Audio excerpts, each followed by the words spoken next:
दोस्तों आप सभी का बहुत बहुत स्वागत है हमारे चैनल में। इस वीडियो के अंदर अभी हम लोग लूसेंट सामान्य ज्ञान इससे रिलेटेड जो है इम्पोर्टेंट 40+ क्वेश्चन इस वीडियो में देखने वाले हैं, जो कि आपके आने वाले एग्जाम से railway, group D, SSC, UP police, लेखपाल और आने वाले सभी प्रतियोगिता परीक्षा के लिए काफ़ी इम्पोर्टेंट है।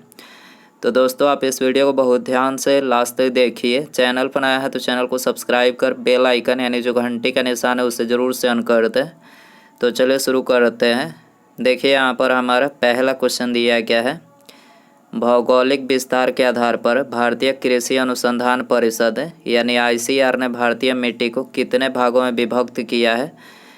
तो देखिए ICAR ने भारतीय मिट्टी को कुल 8 भागों में विभक्त किया है। कौन कौन से हैं? तो देखिए पहला जो है वो है काली मिट्टी, जिसे रेगुर मिट्टी के नाम से जाना जाता है। दूसरा है लाल मिट्टी, तीसरा है लैटराइट मिट्टी, चौथा है जैव मिट्टी, पांचवा है बनिया मिट्टी, छठा है क्षारीय मिट्टी, सातवां है जलोढ़ मिट्टी और आठवां जो है मरुस्थलीय मिट्टी। टोटल ICAR ने भारतीय मिट्टी को 8 भागों में विभक्त किया है। आपको याद रखना है। क्वेश्चन नंबर 2 है, सविनय अवज्ञा आंदोलन शुरू करने से पूर्व गांधी जी ने तत्कालीन किस वायसराय को अपना 11 सूत्री मांग प्रस्तुत किया। तो गांधी जी ने अपना 11 सूत्री मांग जो है ये लॉर्ड इरविन को प्रस्तुत किया था। ठीक है, करेक्ट आंसर ऑप्शन ए हो जाएगा। इसके अलावा सविनय अवज्ञा आंदोलन की बात करें तो सविनय अवज्ञा आंदोलन इसकी शुरुआत 12 मार्च सन 1930 को जो है इसकी शुरुआत हुई थी। और लॉर्ड इरविन की कार्यकाल की बात करें तो देखिए इसका जो कार्यकाल था वो 3 अप्रैल 1926 से 18 अप्रैल 1931 तक जो था इसका कार्यकाल था। क्वेश्चन नंबर 3 है, निम्नलिखित में से कौन सी पुस्तक महात्मा गांधी द्वारा नहीं लिखी गई है। तो गांधी जी ने इनमें से कौन सी पुस्तक नहीं लिखी है। तो गीता रहस्य जो है ये पुस्तक गांधी जी के द्वारा नहीं लिखा गया है। ये किसके द्वारा लिखा गया है? बाल गंगाधर तिलक। आपको याद रखना है, गीता रहस्य बाल गंगाधर तिलक के द्वारा लिखा गया है। जबकि ये तीनों जो है हिंद स्वराज, मेरे सपनों का भारत और सत्य के साथ मेरा प्रयोग, ये तीनों जो है महात्मा गांधी जी ने लिखा है। शिव समुद्रम परियोजना किस नदी पर अवस्थित है? शिव समुद्रम परियोजना किस नदी पर अवस्थित है? तो ये कावेरी नदी पर अवस्थित है। करेक्ट आंसर ऑप्शन डी हो जाएगा। क्वेश्चन नंबर 5 है, पौधे का कौन सा भाग जो बीज के प्रांकुर से विकसित होता है कहलाता है। तो देखिए ये कहलाता है तना। ठीक है, पौधे का कौन सा भाग जो बीज के प्रांकुर से विकसित होता है कहलाता है तना कहलाता है। करेक्ट आंसर बी हो जाएगा। क्वेश्चन नंबर 6 है, राष्ट्रपति प्रधानमंत्री की नियुक्ति करता है तथा उसके परामर्श पर अन्य मंत्रियों की नियुक्ति करता है, किस अनुच्छेद में वर्णित है। तो देखिए ये वर्णित है अनुच्छेद 75 में। ठीक है, राष्ट्रपति प्रधानमंत्री की नियुक्ति करता है तथा उसके परामर्श पर अन्य मंत्रियों की नियुक्ति करता है, किस अनुच्छेद में है? अनुच्छेद 75 में है। इसके अलावा अनुच्छेद 51 की बात करें तो देखिए इसमें जो है अंतर्राष्ट्रीय शांति और सुरक्षा की अभिवृद्धि, अंतर्राष्ट्रीय शांति और सुरक्षा की अभिवृद्धि का प्रावधान है अनुच्छेद 51 में। अनुच्छेद 85 की बात करें तो इसमें जो है संसद के सत्र और विघटन का प्रावधान है, संसद के सत्र और विघटन का प्रावधान है। और अनुच्छेद 81 की बात करें तो इसमें जो है लोकसभा की संरचना का प्रावधान दिया गया है। क्वेश्चन नंबर 7 है, भारतीय संविधान के किस अनुच्छेद में राज्यपाल की नियुक्ति का प्रावधान है। भारतीय संविधान के किस अनुच्छेद में राज्यपाल की नियुक्ति का प्रावधान है। तो करेक्ट आंसर डी हो जाएगा। अनुच्छेद 155 में जो है राज्यपाल की नियुक्ति का प्रावधान है।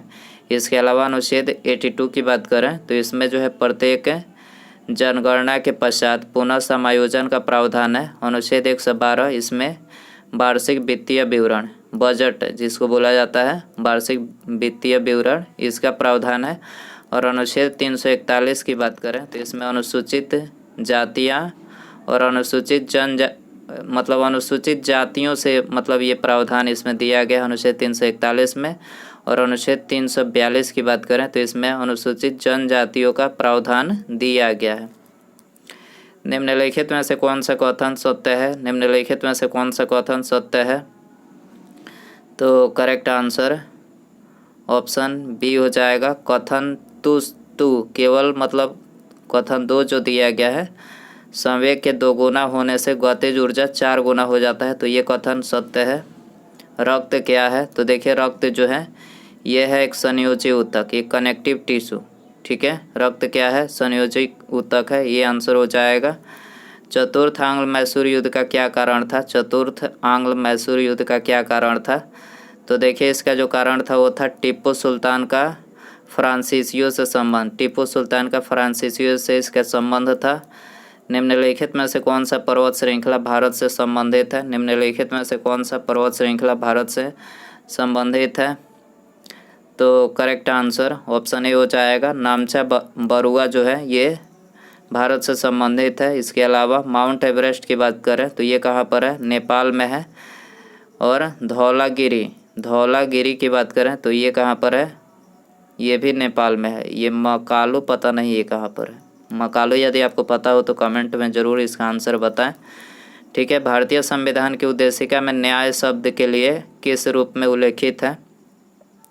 भारतीय संविधान की उद्देशिका में न्याय शब्द के लिए किस रूप में उल्लेखित है? तो न्याय शब्द के लिए जो है कानूनी रूप में उल्लेखित है। ठीक है, करेक्ट आंसर सी हो जाएगा।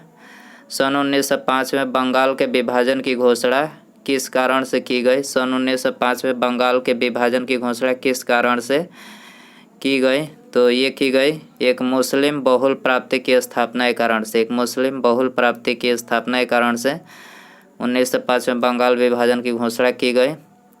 भारतीय राजनीतिक व्यवस्था में इनमें से किसका सर्वोच्च स्थान है? भारतीय राजनीतिक व्यवस्था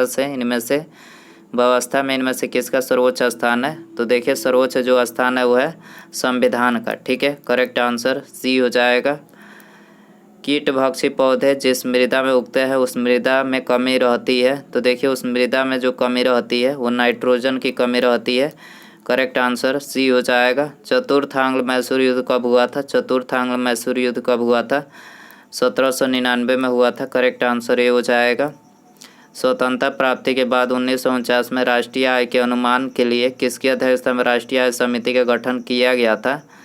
तो राष्ट्रीय आय समिति का जो गठन किया गया था पीसी महालनोबिस की अध्यक्षता में किया गया था। बी आंसर हो जाएगा। विद्युत तरंग की खोज किसने किया था? विद्युत तरंग की खोज किसने किया था? हेनरिक हर्ट्ज ने किया था। करेक्ट आंसर ये हो जाएगा। भगत सिंह को फांसी की सज़ा सुनाने वाला न्यायाधीश कौन था? भगत सिंह को फांसी की सज़ा सुनाने वाला न्यायाधीश कौन था? तो ये था जेसी हिल्टन। याद रखना है जेसी हिल्टन था। करेक्ट आंसर ये हो जाएगा। खिलाफत आंदोलन के प्रमुख नेता कौन थे? खिलाफत आंदोलन के प्रमुख नेता कौन थे? तो मौलाना मोहम्मद अली एवं शौकत अली। मौलाना मोहम्मद अली और शौकत अली थे। डी आंसर हो जाएगा। निम्नलिखित में से कौन सा कप का संबंध फुटबॉल से नहीं है? तो करेक्ट आंसर ऑप्शन ए हो जाएगा Beighton Cup. Beighton Cup football का मतलब बेटन कप जो है ये फुटबॉल से संबंधित नहीं है। बेटन कप किससे संबंधित है? तो ये हॉकी से। ठीक है, हॉकी। बेटन कप हॉकी से संबंधित है। निम्नलिखित में से कौन सा मौर्य शासक अमित्रघात के नाम से जाना जाता था? अमित्रघात याद रखना है। अमित्रघात के नाम से बिंदुसार जाना जाता था। ये आंसर हो जाएगा। गांधी जी के असहयोग आंदोलन के कार्यक्रम में निम्नलिखित में से कौन सी बात सम्मिलित नहीं थी? असहयोग आंदोलन के कार्यक्रम में कौन सी बात सम्मिलित नहीं थी? तो यहाँ पर ये तीसरा जो बात है ये सम्मिलित नहीं थी। अंग्रेजों के विरुद्ध सशस्त्र विद्रोह ये सम्मिलित नहीं थी। ठीक है, अगला क्वेश्चन है मनुष्य के शरीर के किस अंग में लिम्फोसाइट कोशिका का निर्माण होता है? लिम्फोसाइट का निर्माण होता है। तो लिम्फोसाइट कोशिका का निर्माण कहाँ पर होता है? तो देखिए ये होता है अस्थि मज्जा में। ठीक है, तो आंसर हो जाएगा डी। 44वें संविधान संशोधन के पश्चात अनुच्छेद 352 के तहत घोषित राष्ट्रीय आपात के प्रमुख आधार क्रमशः कौन कौन से हैं? तो राष्ट्रीय आपात के जो प्रमुख आधार है तो ये है युद्ध, बाह्य आक्रमण और सशस्त्र विद्रोह। युद्ध, बाह्य आक्रमण और सशस्त्र विद्रोह है। करेक्ट आंसर सी हो जाएगा। संघ लोक सेवा आयोग के सदस्यों का कार्यकाल कितने वर्षों का होता है? तो ये 6 वर्षों का होता है। करेक्ट आंसर सी हो जाएगा। 27 है। भारतीय संविधान का कौन सा अनुच्छेद है व्यक्ति के विदेश यात्रा के अधिकार को संरक्षण प्रदान करता है? व्यक्ति के विदेश यात्रा के अधिकार को संरक्षण प्रदान करता है। तो यह है अनुच्छेद 21। करेक्ट आंसर ये हो जाएगा। रिंग फेंस का संबंध किस वायसराय से है? रिंग फेंस का संबंध किस वायसराय से है? वारेन हेस्टिंग से है। ठीक है, करेक्ट आंसर ऑप्शन बी हो जाएगा। सन 1939 में बिहार में अलबरी सत्याग्रह का नेतृत्व किसने किया था? अलबरी सत्याग्रह का नेतृत्व किसने किया था? तो ये राहुल सांकृत्या ने किया था। करेक्ट आंसर ये हो जाएगा। संविधान का कौन सा भाग में पंचायती राज से संबंधित प्रावधान सम्मिलित किया गया है? तो भारतीय संविधान के भाग 9 में किया गया है। डी आंसर हो जाएगा। मानव शरीर में किस तत्व की मात्रा सबसे अधिक है? तो सबसे अधिक जो है वो है ऑक्सीजन की मात्रा। करेक्ट आंसर सी हो जाएगा। हाइड्रोक्लोरोक्विन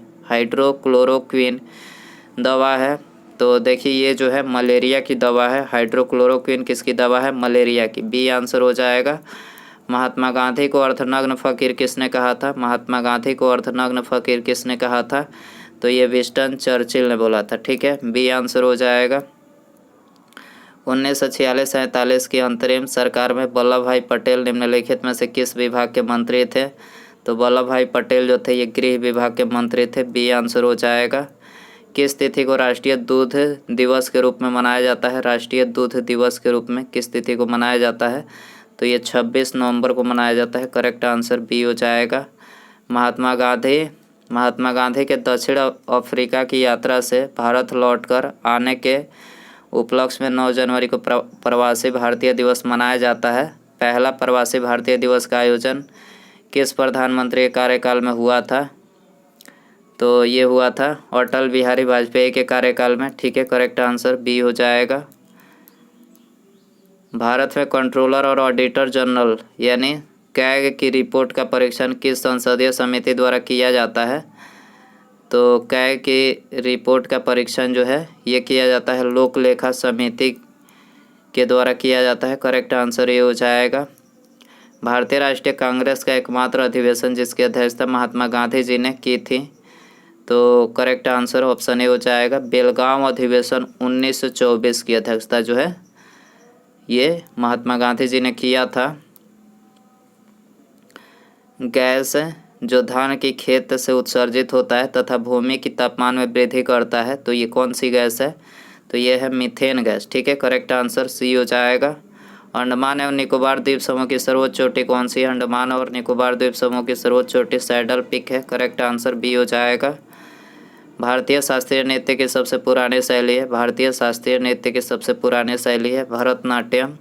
ठीक है, करेक्ट आंसर सी हो जाएगा। दूसरा जैन तीर्थंकर कौन था? तो दूसरा जो थे वो थे अजीतनाथ थे। ठीक है, बी आंसर हो जाएगा। उसके बाद यहाँ पर हमारा अगला क्वेश्चन है, निम्नलिखित में से किस वंश के शासक ने शीशे का सिक्का जारी किया था? किस वंश के शासक ने शीशे का सिक्का जारी किया था? तो देखिए ये आपके लिए होमवर्क क्वेश्चन रहेगा। ऑप्शन है आपके पास सतवाहन, गढ़वाल, राष्ट्रकूट वंश या फिर प्रतिहार वंश। तो दोस्तों आपको इसमें बताना है कि किस वंश के शासक ने शीशे का सिक्का जारी किया था। तो दोस्तों यदि आपको इसका आंसर पता हो तो कमेंट बॉक्स में ज़रूर बताएं, और वीडियो पसंद आया हो तो प्लीज़ वीडियो को लाइक करें, अपने दोस्तों में शेयर करें, और चैनल पर नया है तो चैनल को सब्सक्राइब करके बेल आइकन ऑल नोटिफिकेशन पर क्लिक कर दें, ताकि जब भी मैं कोई न्यू वीडियो अपलोड करूं उसका नोटिफिकेशन जो है आपको सबसे पहले मिल सके। तो सब्सक्राइब करने के बाद बेल आइकन ऑन रखें। ठीक है, मिलते हैं अगले वीडियो में। नमस्कार, जय हिंद, जय भारत।